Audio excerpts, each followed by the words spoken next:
자, 여러분들 저기 34페이지 각종 청구 제도부터 보도록 하겠습니다.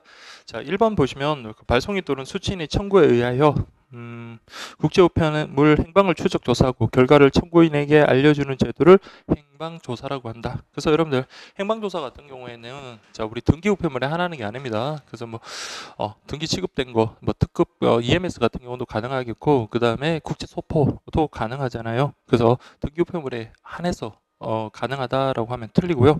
그 다음에 그 발송인뿐만 아니라 그 수취인도 청구권자가 되고요. 그 다음에 발송국가, 도착국가 외 제3국, 즉 외국도 가능하다라는 까지 그렇게 정리하시면 되겠습니다. 그래서 2번 보시면 자, 국제 등기, 국제 소포, 국제 특급 청구할 수 있으며 맞네요. 발송국가, 도착국가는 물론 제3국도 청구할 수 있다. 자, 여기까지 맞죠? 그래서 이게 기출됐던 지문입니다. 그래서 다만 발송인 안에서 청구권이 있으면 이건 틀렸네요. 그래서 수취인 역시 행방조사를 청구할 수 있다. 이렇게 가야 되겠고요. 다음 3번 보시면 자, 기출됐던 게 발송 도착 외에 제3국도 행방조사를 청구할 수 있다. 맞습니다. 자, 4번 보시면 손해배상. 그래서 여러분들 행방 추적 조사가 손해배상의 전제가 되는 거잖아요. 그래서 여러분들 손해배상 청구권자는 발송인뿐만 아니라 수취인도 가능하며 원칙적으로 수취인에게 배달되기 전까지는 발송인, 배달된 이후에는 수취인에게 손해배상 청구권이 있다. 맞습니다. 다음 5번 보시면 손해배상 청구권자는 원칙적으로 수취인에게 배달되기 전까지는 발송인이며 배달된 후에는 수취인에게 청구 권한이 있다. 2016년도에도 똑같이 그렇게 나왔었네요. 그래서 이거 5 이렇게 가시면 되고요. 다음에 6번 보시면 자, 국제우편의 손해배상금은 국제특급의 경우 자, EMS죠.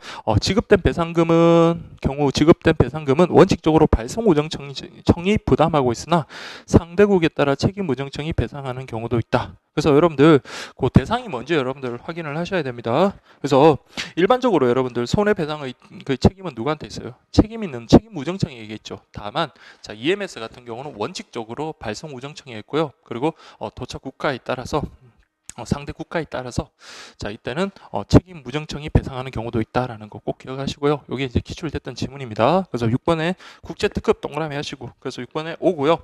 근데 7번 보시면 국제우편의 손해배상금은 우편물의 분실, 파손 또는 도난 등의 사고에 대한 책임에 대하여 발송우정청이 부담하는 게 원칙이다. 자, 여기는 국제특급이란 말이 없죠. 그래서 일반 원칙으로 돌아가서 원칙적으로는요, 책임우정청이 부담합니다. 발송우정청이 아니라 책임우정청이 부담한다. 그렇게 가면 되고요.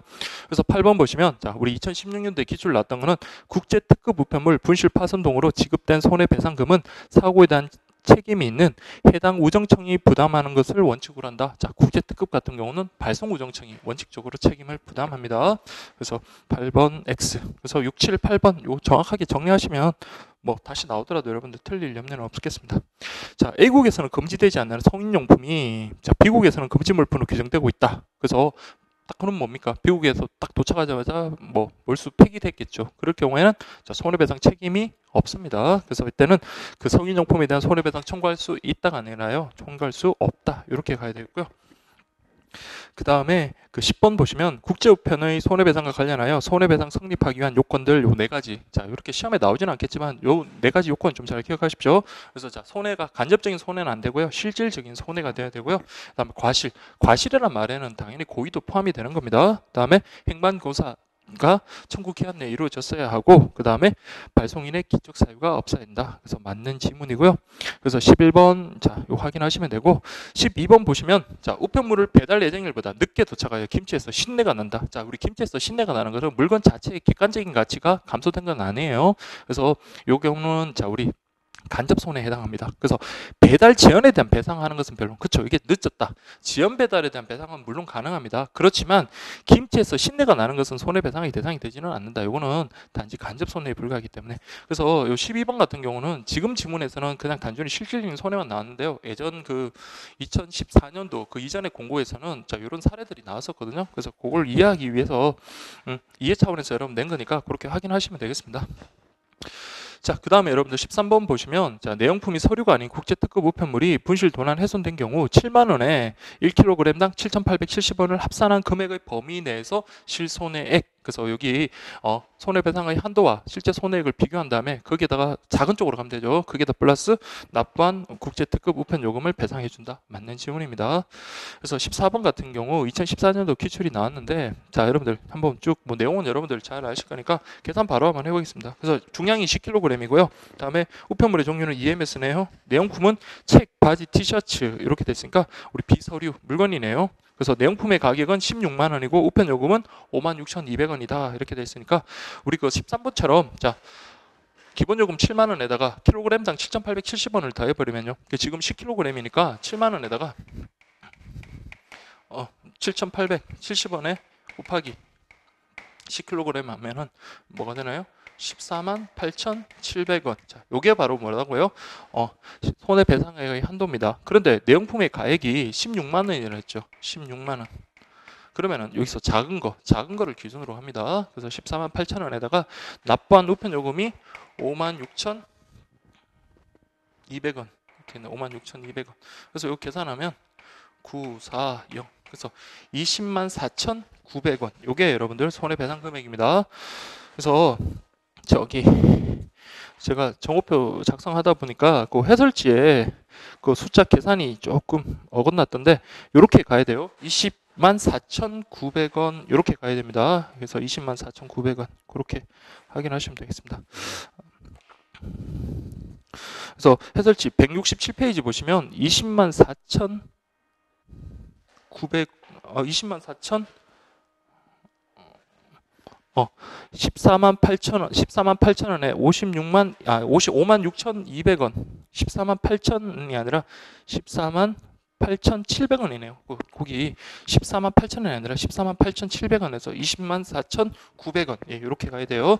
그래서 계산을 자 7만 원에 킬로그램당 7,870원을 합산했으니까 7만 원 더하기 10 곱하기 7,870 하면 7만 8,700원이잖아요. 그래서 7만 원에다가 78,700원 하면 14만 8,700원입니다. 근데 이제 해설지에는 14만 8천원이라고 되어 있으니까 요 14만 8,700원으로 이렇게 좀 바꾸시고요. 그래서 계산하면 20만 4,900원 이렇게 되는 겁니다. 자, 그래서 죄송합니다. 여러분들 그렇게 뭐 계산 뭐 하실 수 있는 분들은 뭐 그렇게 어려움은 없었을 건데 어쨌든 이렇게 좀 정리를 해 주시고요. 자, 그렇게 정리를 해주시고 다음 15번 보시면 자 한 건에 5만 원이 백과사전 10건을 50만 원에 구매한 값은 국제보험소포를 통해 발송하였다가 그중 3건을 분실한 경우 자 그 나름대로 그냥 한번 문제를 만들어 보려고 했는데 이게 실제 실무랑 적합할지는 모르겠지만 자 주어진 자료 내에서 여러분들 자 우리 보험 처리한 것을 자 이번 거 같은 경우는 자 10건을 갖다가 분실한 게 아니라 3건을 갖다가 분실했다. 즉 일부 분실이죠.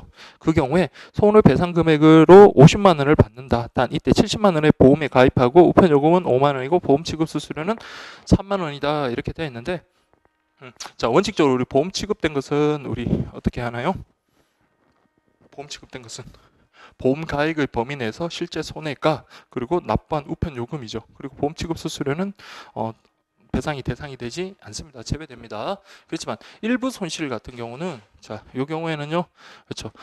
보험 가액의 범위 내에서 실제 손해액입니다. 그래서 이게 뭐 백과사전의 예시가 정확한지는 모르겠지만 왜냐하면 10건짜리 백과사전에서 3건을 분실했다 하더라도 그 가치가 그냥 15,000원만큼만 손실된 건 아닐 수 있잖아요. 그렇지만 그냥 여러분들 이해를 돕기 위한 차원이니까 너무 여기 민감하게 반응을 하지 마시고 그냥 확인을 하시면 자 그러면 여러분들 자 보험 가액이 얼마입니까? 70만 원이죠. 그러면은 거기에 대해서 자 실제 손해액은요.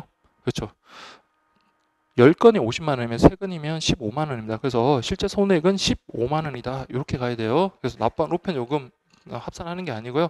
그래서 어쨌든 간에 자, 우리 손해배상 금액은 50만 원이 아니라 15만 원. 그렇게 기억을 하시면 되겠습니다.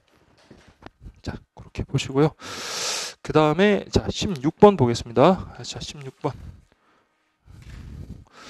16번 보시면 자, EMS의 경우 배달 예정일보다 48시간 이상 지연 배달된 경우 납부한 우편 요금이 손해배상 금액이 된다. 이렇게 지금 되어 있는데요.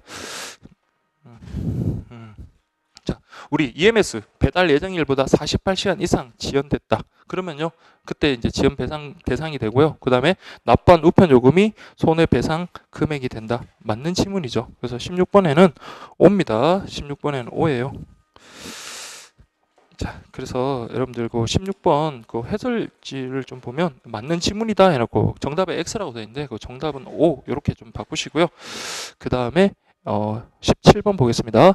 국제우편물 중 그 등기우편물의 경우 분실 전부 도난 또는 전부 훼손된 경우와 일부 도난 또는 일부 훼손된 경우 52,000억의 범위 내에서 실제 손해가 납부한 우편 요금을 손해배상 금액으로 한다라고 되는데, 자, 전부 훼손, 전부 그 분실된 경우는 저기 실제 손해액에다가 납부한 우편 요금이 합산이 되겠지만, 지금처럼 여러분 일부 도난, 일부 훼손된 경우에는요, 그때는 우편 요금 합산하지 않습니다. 그때는 52,500원의 범위 내에서 실손해액 이렇게 가야 되겠죠. 그래서 17번에는 X 이렇게 가면 되겠고요. 그다음 18번 보시면, 자, EMS 고객 불만 보상 제도와 관련하여 동일 발송인이 월 2회 3회 이상 3회 이상 손망실에 피해를 입은 경우에는 무료 발송권 1회 10kg까지를 제공해 준다라고 했는데, 자, 제가 그 월 2회 이상이라 되어 있죠. 그래서 한 달에 2번 이상 손망실에 재수 없는 사람은요, 한 번에 10kg까지 그렇게 가야 되고요. 19번 같은 경우는, 자, 보세요. 이번 달에만 벌써 2번의 우편물에 손실이라는 피해를 입었다. 그러면요, 1회 10kg까지의 어떤 발송권을 제공하지, 뭐 횟수에 관계없이 그렇게 하는 건 아닙니다. 그래서 18, 19 같은 맥락으로 그렇게 보시면 되겠고요. 그 다음에 20번 보시면, 자, 을은 EMS 이용 중 손해배상 청구를 했으나, 자, 여기에 이제 좀 뭐 질문이 있던데, 여러분들 그 손해배상 청구를 했으나라는 말은 그 종추적 조사도 포함이 된다고 보십시오. 그래서 이제 좀 문제가 좀 그러신 분들은 종추적 조사 및 손해배상 청구를 했으나, 자, 5일이 지연되도록 그에 대한 답변조차 얻지 못하였다. 그럼 3일 이상 지연을 했죠. 그럴 경우에, 자, 33이라고 있습니다. 그래서 무료 발송권 1회 3만 원권을 제공받을 수 있다. 그렇게 가시면 되겠습니다.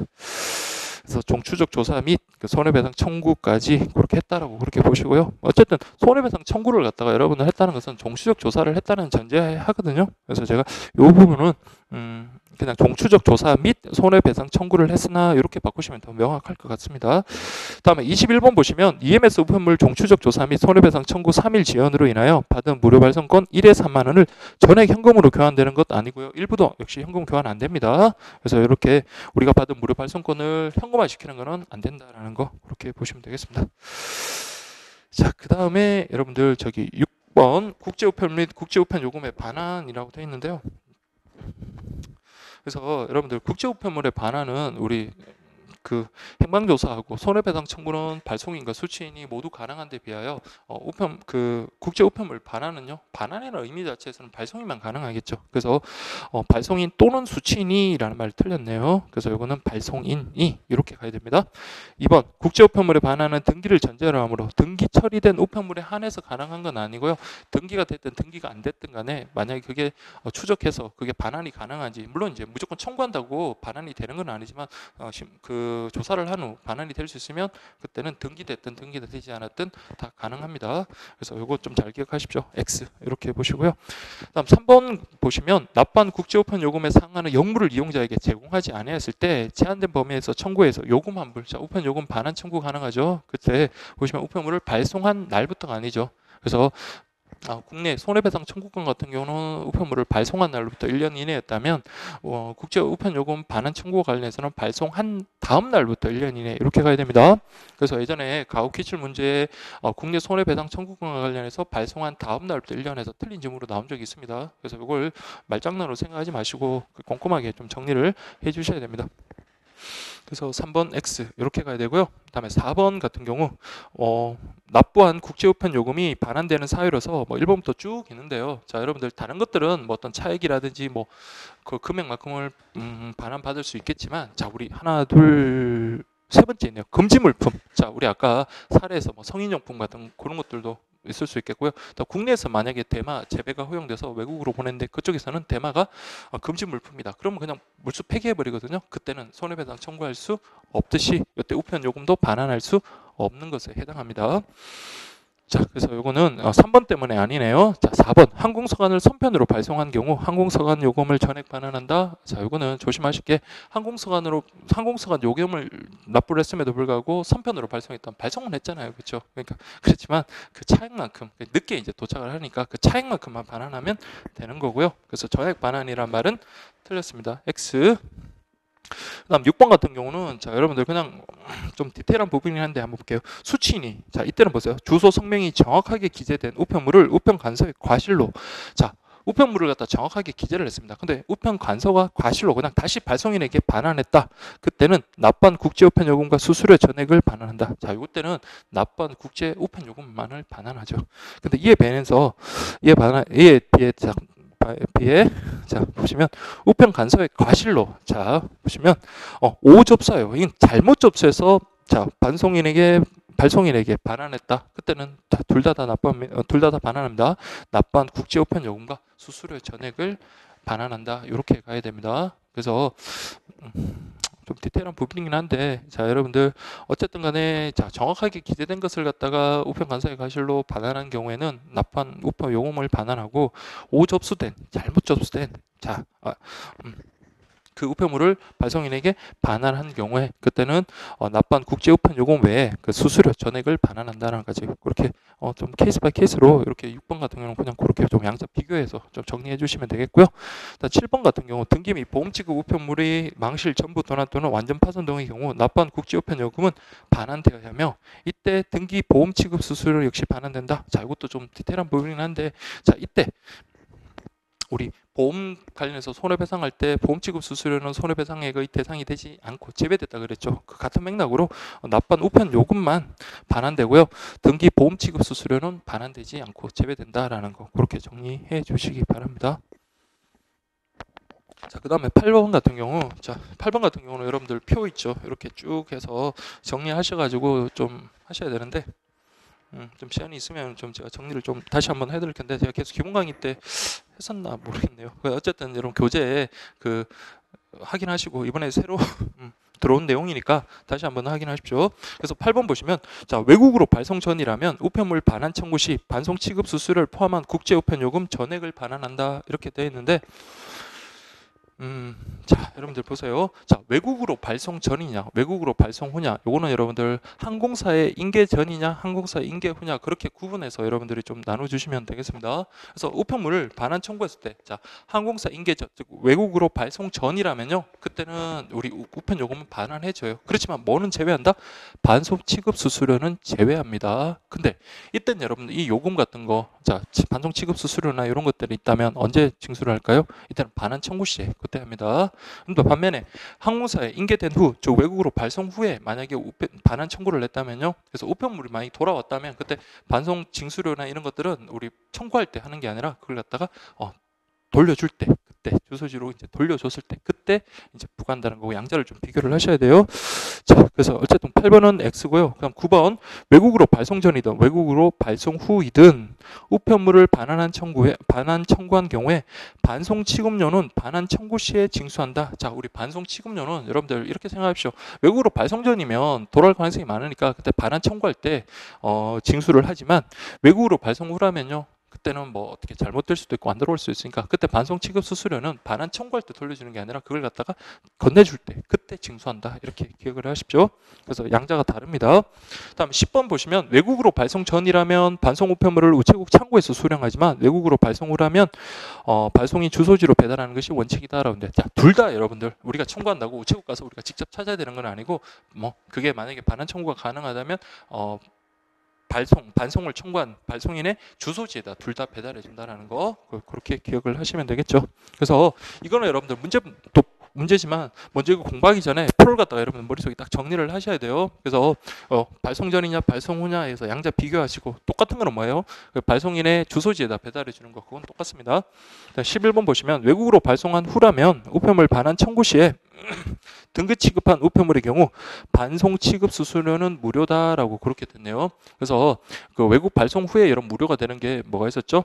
그래서 기본 그 일반 우편물하고 그 다음에 EMS 같은 경우는 무료였잖아요. 그래서 EMS 같은 경우는 무료지만 자, 등기 취급된 것은 자, 등기 취급 수수료를 보관합니다. 그래서 무료다 틀렸고요. 다음 12번 항공사 인계 전, 다른 말로 외국으로 발송 전 이렇게 보시면 돼요. 그래서 발송일의 반환 청구에 따라 반송 처리된 우편물의 경우 반송 취급 수수료뿐만 아니라 국제 우편 요금도 반환하지 않는다. 그래서 요 경우에 인계 전이면요, 자 그때는 뭐만 반환한다? 그렇죠. 우편 요금만 반환하고요. 그렇죠. 반송 취급 수수료는 반환하지 않는다 했습니다. 그래서 저기 여기는 지금 지문이 5개 정도 있는데 그 뭐 꼭 여러분들 이번에 어쨌든 새로 이제 정리된 거고요. 그리고 이제 실제 수업 시간에 보니까 이제 대부분 분들이 이제 요거 표를 거의 다 암기하셨더라고요. 질문을 던져보면 이제 정확하게 정리를 하셔가지고 이런 것들은 지문화된 거라도 그 표를 정확하게 일단 우선적으로 기억을 하시고 그 다음에 그걸 갖다가 여러분들 나름대로 정리를 하셔가지고 내가 머릿속에 표가 딱 정리가 돼 있으면 이걸 어떻게 바꾸든 상관이 없습니다. 그래서 어떻게 바꾸더라도 여러분들이 맞출 수가 있는데 어렴풋이 기억하고 있으면 여러분 모르는 거랑 똑같아요. 그래서 이거 꼭 반드시 이 수업을 만약에 들으신 분은 스스로 한번 표를 갖다 한번 그려가지고 키워드 마이너를 한번 적어보시길 권장해 드립니다. 자, 그 다음 이제 금융상식 파트인데요. 자, 38페이지 볼게요. 자, 1번 보시면, 자, 1번은 여러분들 금융기관은 여러분들 최종적인 자금 수요자, 자금 공급자가 아니에요. 그래서 최종적인 자금의 수요자, 공급자가 아니다라는 거 그거 좀 그렇게 보시고요. 자, 이번에 여러분들 이거 해설이 좀 잘못됐다고 그렇게 제가 확인하니까 해설이 좀 잘못된데 한번 보세요. 자, 문제도 뭐 이렇게 밑줄이 쳐져 있고 참 죄송합니다. 그래서 기업 금융, 자 이번에 새로 들어온 내용이긴 한데 보십시오.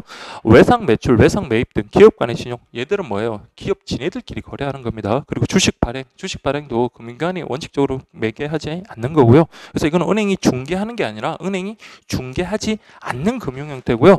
그다음에 단기, 장기 은행 차입과 상업보험의 할인 이런 거는 금융기관이 매개하는 거거든요. 그래서 이거는 금융기관이 중개하는 금융이다. 즉 반대로 소설되어 있어요.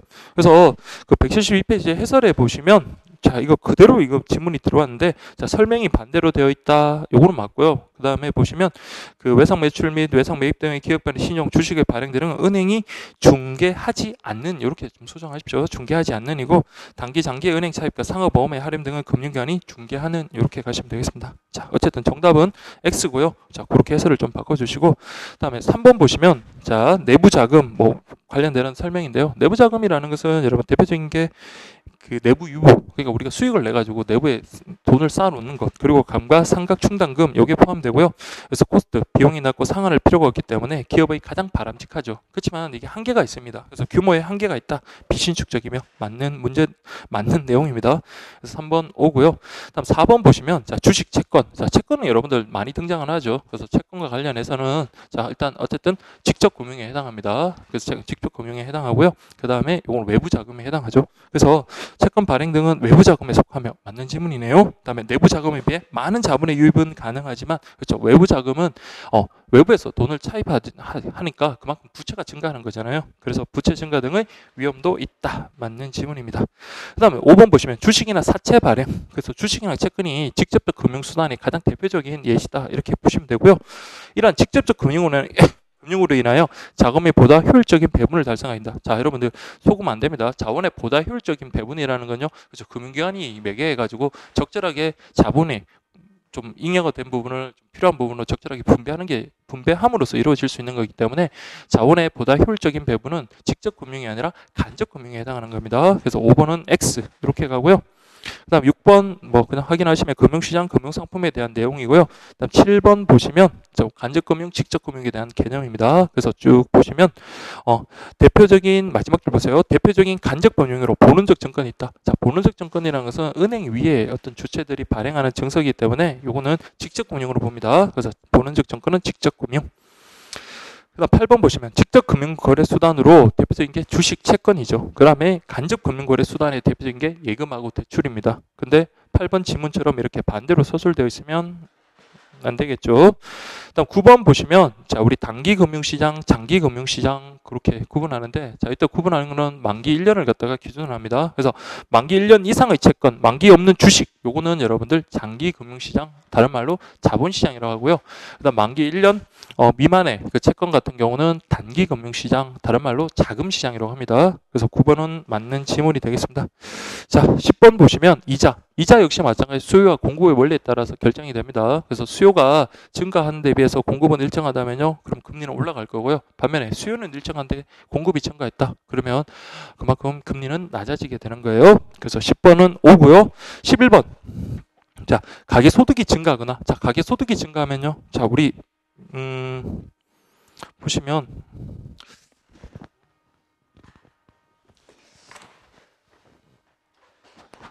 우리 저기 저축이라는 게 어떤 겁니까? 우리가 수입에서 지출을 뺀 게 바로 여러분들 저축이잖아요.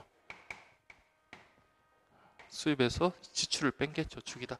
근데 11번처럼 가계 소득이 증가했어요. 근데 지출이 여러분들 별다른 말이 없으니까 수입이 증가한 만큼 저축은요, 그럼 지출은 고정되어 있으니까 수입이 증가한 만큼 저축도 증가하겠죠. 그러면 저축이 증가하면 그러면 자금의 공급이 증가하는 거죠. 그렇죠? 그러면 금리는 낮아지고요.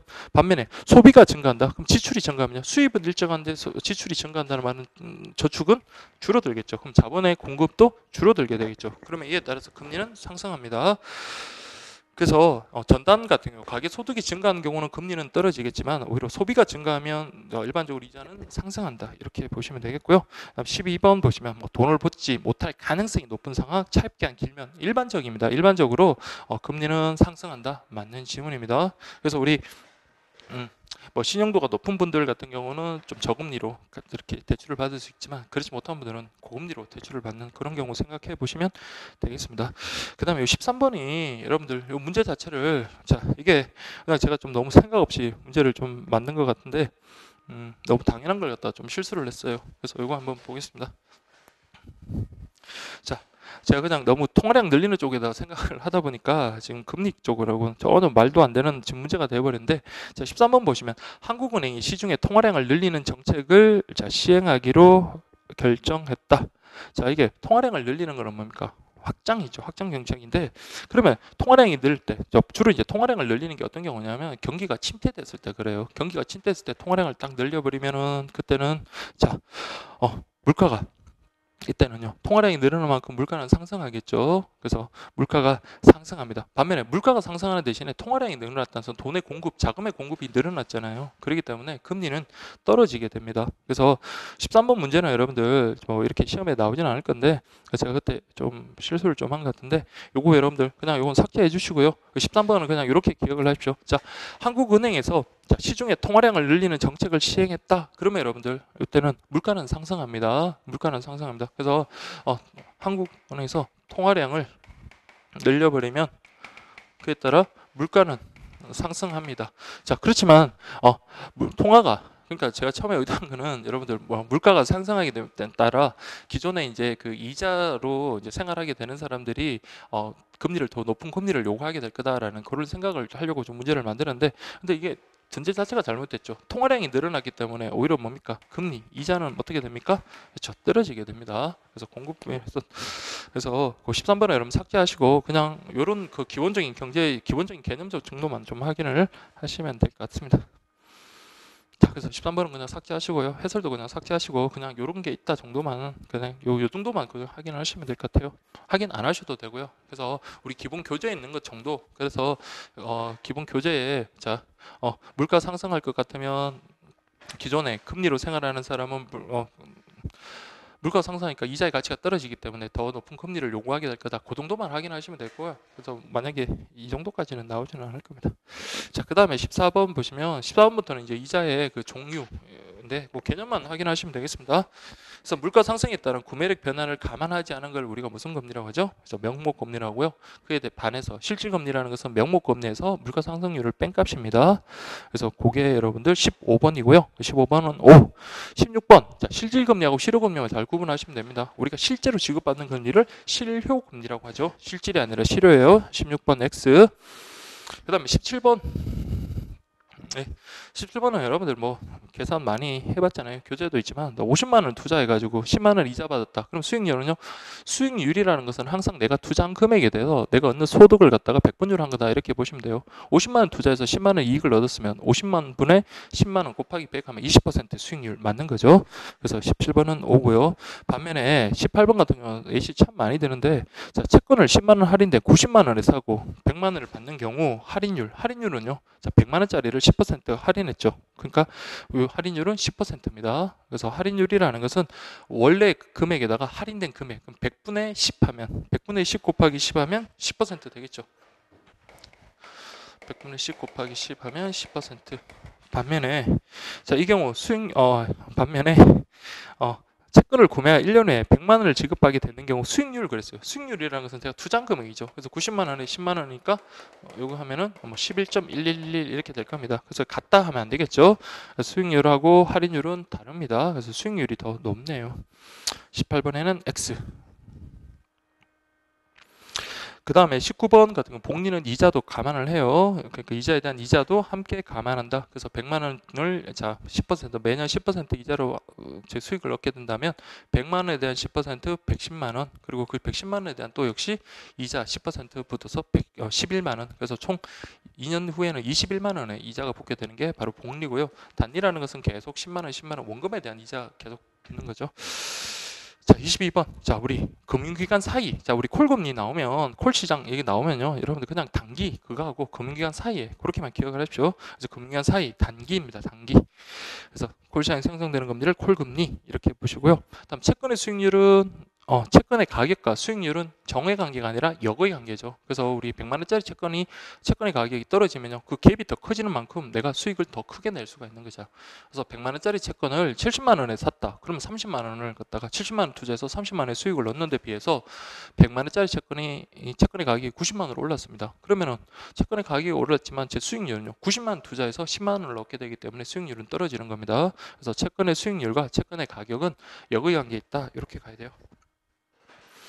그래서 21번에 보시면 채권의 수익률과 채권의 가격은 역의 관계에 있으므로 채권의 가격이 오를수록 채권의 수익률은 낮아지게 된다. 이렇게 가야 되고요. 그 다음에 22번. 자, 22번은 여러분들 제가 기본 강의 때 좀 설명을 드렸던 거니까 그렇게 확인하시고요. 그래서 이 문제는 1.75 이렇게 하지 마시고 10%로 바꿔가지고 그래서 똑같습니다. 할인율하고 이자율 해가지고 그 금액을 좀 대비를 해서 그렇게 하면 되겠습니다. 그래서 요 정답은 O 하면 되고요. 그 다음에 23번 같은 경우는 자 이거는 뭐 실제 뭐 다른 거 다 떠나서 그냥 그 금리에 대한 개념 그냥 이해를 하자라는 차원에서 한번 만들어 봤던 문제인데 자 보세요. 도윤이가 정기예금 상품에 가입했는데 원금이 100만 원, 이자율은 10%, 물가 상승률 6%, 원천 징수율은 자 30%. 다른 거 다 배제하고 그냥 확인하겠습니다. 자, 복리를 따를 때 2년 후에 이자 금액은 20만 원이 아니라 100만 원에 대한 이자 10만 원이니까 110만 원, 그리고 110만 원에 대한 10%니까 11만 원. 그래서 121만 원. 그래서 원금 100만 원, 이자 금액은 21만 원 돼야 되겠고요. 자, 명목금리라는 것은 여러분들 물가 상승률 반영하는 거죠. 그죠? 있는 그대로 여러분들 10% 맞고요. 실질금리라는 것은 명목금리에서 물가 상승률 6%를 뺀 거니까 10에서 6을 빼면 4% 그렇게 가면 되겠고요. 3번 실효금리는 다 고려하지 않는다. 그래서 여러분들 7%다라고 되는데 자 다른 거 다 고려 안 하고 그냥 우리 이자율이 얼마입니까? 이자율이 10%죠. 10%에 대해서 자 원천 징수율이 30%라는 말은 역으로 생각하면 돼요. 자 그러면 내가 얼마만큼 10%에 대한 3%를 떼간다는 거죠. 그래서 30%, 10%는 3%, 30%니까 그 3%를 떼가면 그럼 남은 거는요 7% 그렇게 가야겠죠. 그래서 세금 부과만을 딱 고려했을 때 10%에 대해서 그 원천 징수율 30%를 떼가면 남는 금액 70%만 받을 수 있기 때문에 우리가 실질적으로 받는 실효금리는 7%다. 맞는 지문이네요. 3번은 O, 4번은 표면금리. 그래서 뭐 표면이라는 것은 겉으로 드러나는 금리죠. 그래서 뭐 약정금리 지금 보시면 약정금리가 얼마예요? 10%라고 했으니까 10% 이렇게 보시면 되겠습니다. 그래서 표면금리라는 거는 그냥 우리 길 지나가다 보면 은행 앞에 붙어있던 그 금리 있잖아요. 그 실제로 만약에 금리가 뭐 정기예금은 몇 년 약정씩 몇 % 받는다 하더라도 우리가 그걸 실제로 받는 건 아니잖아요. 세금 같은 거 다 떼버려야 되니까. 그래서 겉으로 드러난 금리다. 그렇게 기억을 하시면 4번은 10% 이렇게 가시면 되겠습니다. 자, 24번 보시면 자 돈을 갖다가 얼마나 빨리 쉽게 현금화할 수 있는가. 자, 이건 유동성입니다. 그래서 우리가 어떤 금융상품을 선택할 때 그 기본적인 세 가지를 갖다가 고려해야 되겠죠. 그래서 뭐 나는 안정성을 추구할 수도 있겠고요. 그다음 수익성을 추구할 수 있겠고, 그다음에 유동성을 추구할 수도 있습니다. 그래서 각각 상품마다 안정성, 유동성, 수익성에 대한 어떤 그 장단이 있거든요. 그래서 어떤 거는 유동성이 높은 데 반해서 수익성은 떨어지고, 그런 것들 좀 여러분들 상식선에서 비교하시면 그렇게 어렵진 않을 겁니다. 그래서 일반적으로 예금 같은 경우는 안정성은 높겠지만, 뭐 주식 같은 경우는요, 안정성은 떨어지지만 수익성은 높겠죠. 그 다음에 예금 중에서도 일반 그 보통 예금 같은 경우는 유동성이 높아요. 그리고 수익성은 떨어지지만, 반면에 정기 예금이나 그다음에 정기 적금 같은 경우는요, 수익성은 보통 예금보다는 높지만, 수익성은 높지만 유동성은 만기 예정된 그 기간이 있기 때문에 유동성은 떨어질 수밖에 없겠죠. 자, 그런 것들만 좀 비교하시면 됩니다. 근데 25번 질문은 좀 상당히 안 좋은 질문이죠. 그래서 앞이 다 빼놓고 그냥 저축 상품은 안정성과 유동성보다는 수익성이 높은 상품이다, 이렇게 지금 되어 있는데요. 그래서 요거는 다른 그 기본적으로 그냥 그 채권이나 주식하고 비교했을 때 그렇게 이해를 하십시오. 그래서 저축 상품은 안정성과 유동성보다는 수익성이, 오히려 수익성은 떨어지지만 그 안정성이란지 유동성은 주식보다는 높을 수 있죠. 그래서 요거는 여러분들 X 이렇게 하시고요. 오히려 26번 확인하시면 됩니다. 일반적으로 저축 상품은 수익성보다는 안정성, 유동성이 높지만, 자, 요거는 맞네요. 정기예금이나 정기적금은 보통 예금보다는 수익성은 높을지 몰라도, 그쵸? 그렇지만 유동성은 낮다. 왜? 만기가 있기 때문에 바로 쉽게 현금화하기는 힘듭니다. 현금화하기는 할 수는 있다 하더라도 우리 약정된 그 이율보다 많이 깎여버리잖아요. 그러다 보니까 현금화하기는 힘들다. 이렇게 유동성은 낮다. 이렇게 보시면 될 것 같습니다. 그래서 26번은 오고요.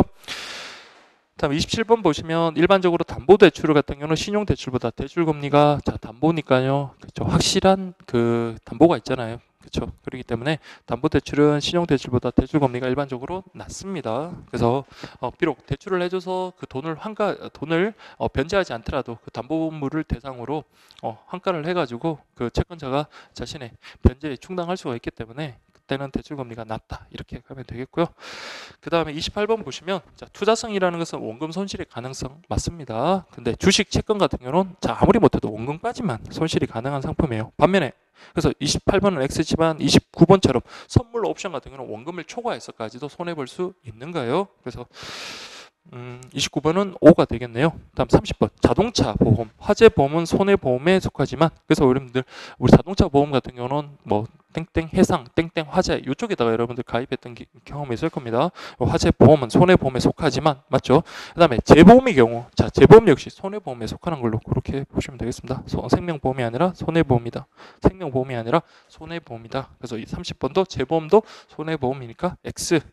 다음 31번 같은 경우는, 자, 그래서 지금은 생명보험하고 손해보험 서로 경험업 안 합니다. 그래서 별개로 분리돼서 삼성생명, 삼성화재 그렇게 하잖아요. 그렇지만 우리 세 가지 질병, 상해, 간병보험 같은 경우는 어느 영역이든 다 붙을 수 있어요. 그래서 그 손해보험 회사에서도 다루고 있고요. 그다음 생명보험 회사에서도 다루고 있다. 이렇게 가야 돼요. 그래서 요거는 31번은 생명보험 회사에서 전적으로 취급하고 있다 했으니까 X 이렇게 가시면 되고요. 다음 32번, 33번, 34번인데요. 자, 요거는 여러분들 보증보험하고 재보험하고 그 개념만 여러분들 잘 비교하시면 됩니다. 그래서 보증보험 같은 경우는, 자, 보험계약자가 피보험자에 대한 약속 이행하지 못할 것을 대비해 가지고 여러분들 보험금 지급하는 업무를 하는 보험, 요게 바로 보증보험이고요. 재보험 같은 경우는, 자, 보험회사가 원래 보험사고가 났을 때 보험 수익자에게 보험금을 지급해야 되는데 그 보험금이 너무 커요. 그래서 그게 보험회사 혼자서 감당하기 어렵기 때문에 그때 이제 분산해서 이렇게 보험회사를 보증하는 거, 그게 바로 재보험입니다.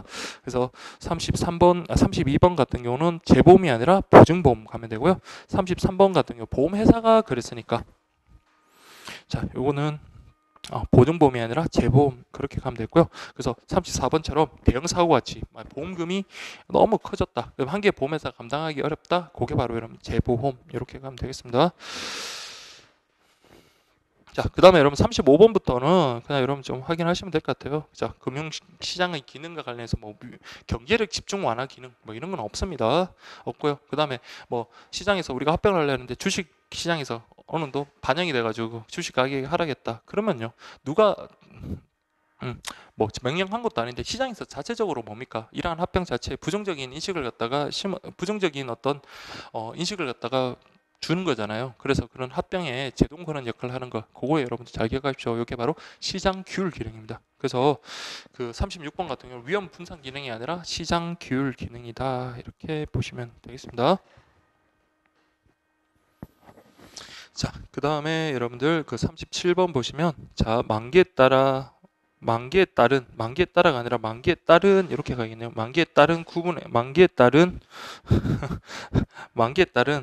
만기에 따라 구분에 따라, 만기에 따라 이렇게 하시면, 만기에 따라 구분하면 어떻게 된다고요? 자금시장, 자본시장. 그래서 자금시장이라는 것은 단기 금융시장을 말하고요. 그 다음에 자본시장이라는 것은 장기 금융시장을 말합니다. 그래서 O 이렇게 가시면 되고요. 그 다음에 주식시장과 채권시장은 대표적인 자본시장, 즉 장기 금융시장이에요. 그래서 금리 변동에 따른 가격 변동 위험이 크다. 그래서 그거 좀 방지하려고 다른 파생 금융상품하고 같이 병행해서 투자하는 경우가 많다. 이렇게 가야 돼요. 그래서 단기가 아니라 장기 금융시장으로서 이렇게 가야 되겠습니다. 자, 그렇게 보시고요. 그 다음 39번 보시면 기업 어음시장, 그 다음 양도성 예금 증서 시장, 한매적금 채권 매매 시장, 이건 다 뭐예요? 단기 금융 시장이죠.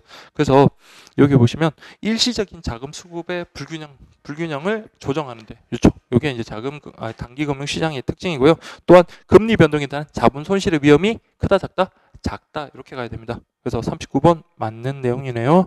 반면에 40번 같은 경우 주식, 채권, 자산, 유동화, 증권 시장 같은 경우는 대표적인 장기 금융 시장이에요. 그래서 요거 40번은 X 이렇게 가시면 되고요. 다음 41번은 발행 시장은 투자자가 보유 중인 회사채나 주식을 쉽게 현금화할 수 있게 함으로써 당해 금융 상품의 유동성을 높여준다. 자, 우리 가지고 있는 금융 상품의 유동성을 높여주는 것은 당연히 뭡니까? 기존에 이미 발행됐던 거죠. 그것을 갖다가 시장에서 거래할 수 있는 시장이기 때문에 요거는 발행 시장이 아니라 유통 시장이 돼야 되겠죠. 그래서 41번은 유통 시장 이렇게 가시면 되고요. 다음에 42번, 43번 이제 여러분 보시면 되는데, 자, 우리 거래소 시장하고 장외 시장이 있습니다. 거래소 시장 같은 경우는 우리가 거래하는데 상대방이 누군지 몰라요. 그래서 또 공정한 어떤 그 규칙에 의해서 거래가 되기 때문에 거래의 투명성도 높고요. 다음에 익명성도 높습니다. 반면에 장외 시장 같은 경우는 우리가 직접 뭐 브로커라든지 그런 사람들을 통해서 매매 거래를 할 때 익명성은 떨어지겠죠. 익명성도 떨어지고 거래 투명성도 낮아집니다. 그래서 이거 같이 움직인다고 이렇게 보시면 되겠습니다. 자, 그래서 점도 시장 같은 경우는 브로커에 의한 그 매매다. 그래서 장외 시장 이렇게 보시면, 그러면 점도 시장 같은 경우는요, 거래 투명성도 낮고요. 다음 익명성도 낮다. 이렇게 가면 되겠습니다. 그래서 42번 보시면 거래소 시장은 이라고 되어 있네요. 그래서 네 번째 줄 거래 정보가 투명하고, 요거는 맞죠. 거래 정보가 투명하면 익명성도 높아집니다. 그래서 거래 상대방의 익명성이 낮다가 아니라 높다. 이렇게 가시면 되고요. 다음 43번 보시면 점도 시장이니까, 자, 거래 정보가 투명하다는 장점이 아니라 거래 정보 투명성이 떨어지는 거예요. 자, 그 다음에 44번 보시면, 자, 채권, 파생 금융 상품은 주로 거래소 시장보다는 장외 시장에서 거래된다. 이렇게 가야 되겠고요. 그 다음에 국채, 지방채, 회사채. 자, 그럼 채권 같은, 물론 단기 채권도 있긴 하지만 주로 여러분들 장기 금융 거래입니다. 그래서 장기 금융 시장에 속한다. 이렇게 가야 되겠습니다. 그 다음에 46번. 자, 직접 금융 거래 수단의 대표적인 게 주식, 채권. 맞네요. 그 다음에 47번. 자, 요거는 그냥 참조만 하십시오. 채권 시장. 자, 뭐라고 됐어요? 발행 주체에 따라가 있으니까 나라에서 발행하는 국채, 지방자치단체에서 발행하는 지방채, 그 다음 회사에서 발행하는 회사채, 한매적금부 이건 아니죠. 그래서 금융기관에서 발행하는 금융채 이런 건 들어갈 수 있더라도 한매적금은 채권 아닌데, 이번에 개정판에서는 제외됐으니까 그냥 이거 예전 기출에 그냥 나왔다 정도 그냥 확인만 하시면 되겠고요. 다음 48번 보시면, 자, 자본시장, 장기금융시장이라는 것은 만기가 1년 이상이거나 아예 만기가 1년 이상인 채권이거나 아예 만기가 없는 주식을 말합니다. 그래서 요거 맞는 지문이네요. 다음에 49번부터 58번까지는 자, 금융 기간에 대해서 우리 6가지로 분류한 거 있죠. 그것과 관련되는 건데, 이거는 여러분 틀리는 분들이 거의 안 계시더라고요. 그래서 이건 좀 가볍게 봐주십시오. 그래서 한국산업은행, 수출입은행 얘들은요, 그래서 특수은행이죠. 비은행 예금 취급기한이 아니에요. 그래서 이거는 비은행 예금 취급기한으로 분류할 수 있다. X 그렇게 가시면 되고요. 다음 50번 같은 경우 비은행 예금 취급기한은, 자, 우리 그 마지막에 보시면 지급 결제 기능. 자, 지급 결제 기능과 관련해서 이건 제한되거나 또 없을 수는 있어요. 근데 무조건 없다고 단정하면 안 됩니다. 그래서 특히 지급 결제 기능을 제공해서는 안 된다는 제한이 있다. 이러면 안 돼요. 제한받거나 없을 수 있다. 이렇게 가야 돼요. 그래서 50번도 X. 그렇게 가시면 되고요. 다음에 51번 보시면 금융기관 분류에서 우체국은 어디에 속하던가요? 비은행 예금 취급 기관 그리고 보험회사에 속합니다. 그래서 은행이 아니에요. 자, 그 다음에 52번 보시면 그쵸. 금융거래에 직접 참여하기보다는 여건을 갖다가 조성해주고 규제를 하는 거, 그걸 우리가 뭡니까? 금융보조기관이라고 합니다. 그래서 기타 금융기관이 아니라 금융보조기관.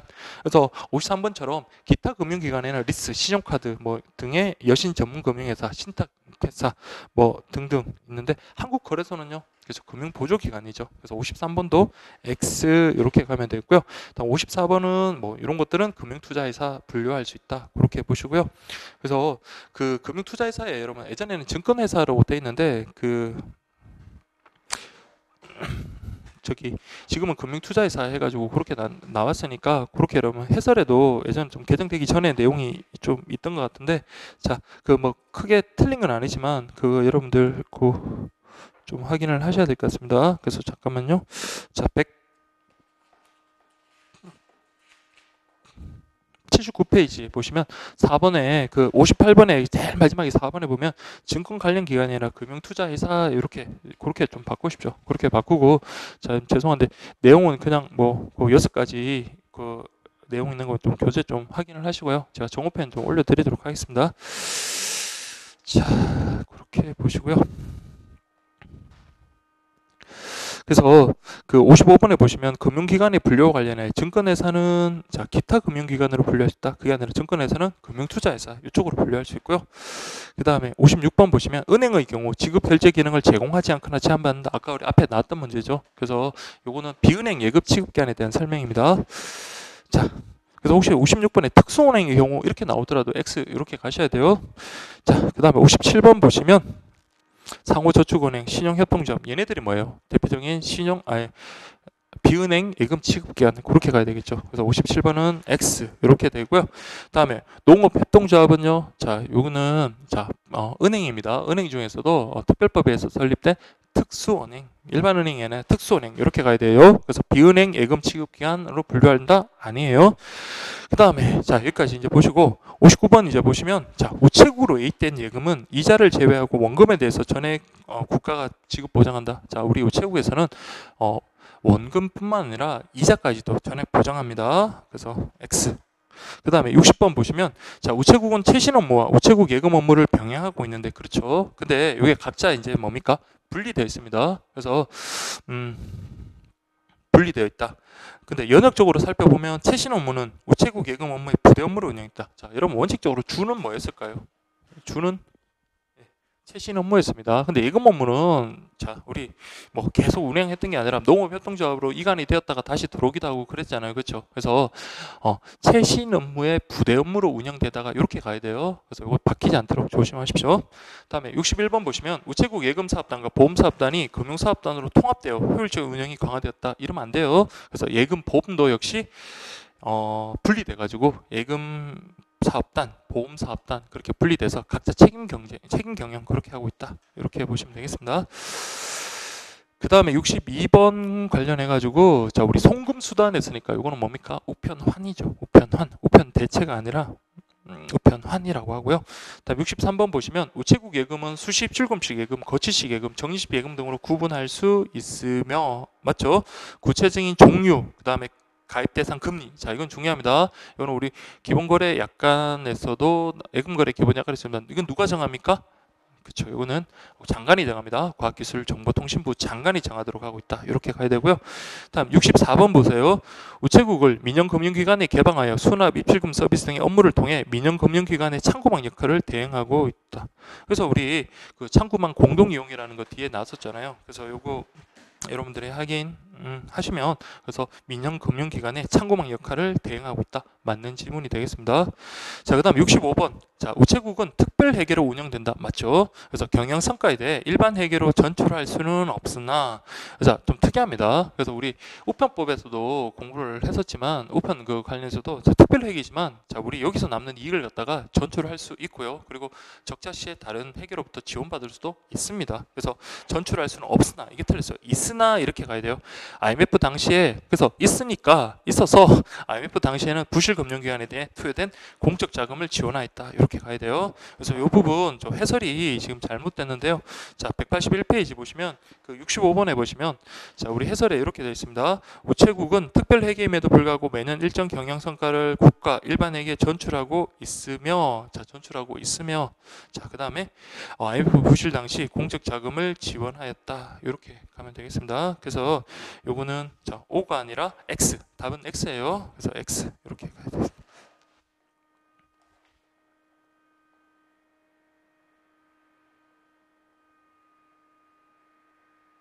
자, 그렇게 보시면 되겠습니다. 그래서 이게 우편과 관련해서도 마찬가지지만 특별 회계임에도 불구하고 적자가 났을 때 지원받을 수 있고요. 그 다음에 금융과 관련해서 경영 성과에 대해서 특별 회계임에도 불구하고 우리 국가 일반 회계로 전출할 수 있고, 실제 우리 IMF 때 그 이익금을 갖다가 부실 금융기관에 많은 공적 자금을 투여했다, 지원했다, 이렇게 기억하시면 되겠습니다. 죄송합니다. 그 65번 정답은 X 이렇게 가시면 되겠습니다. 자, 오늘은 여기까지 하고요. 그 다음에 예금이랑 쭉인데 그거 좀 다음 시간에 또 그렇게 할 수 있도록 하겠습니다. 자, 그럼 수고하셨습니다.